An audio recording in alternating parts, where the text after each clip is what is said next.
আর যেই কথাটা আমার পছন্দ না এটাকে আমি এইভাবে বিরোধিতা জানাবো, এই বিষয়টা হচ্ছে এটার নাম শালীনতা না, এটার নাম শিষ্টাচার না। মিথ্যাচার, শিষ্টাচার, সবচেয়ে অপ্রিয় কথাটাকে আমাকে হজম করার আমার শক্তি থাকতে হবে।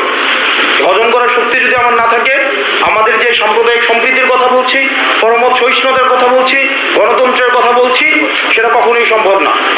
আপনি আমাকে নিয়ে প্রত্যেকদিন 1.5 লাখ মানুষ গালাগালি করে। আমার কমেন্ট সেকশন আমি একদিনের জন্য 15 সেকেন্ডের জন্য আমি কখনো অনলিমি করি নাই। যে কেউ যা কিছু লিখতে পারে। আমি একটা এক্সাম্পল সেট করতে চাইছি টলারেন্সের।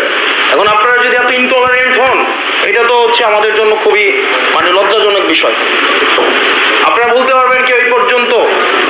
তো এখন এই বিষয়গুলো আপনাদেরকে আসলে আমাদের এই বসে এসে কথা বলতে হয়, আমার লজ্জা লাগে আসলে। আমাদের বাপদাদারা বলতো না, তোর ঘরে আমি হইছি না আমার ঘরে তুই হইছিস। তো এখন ব্যাপারটা হইছে উল্টা হয়ে গেছে আর কি।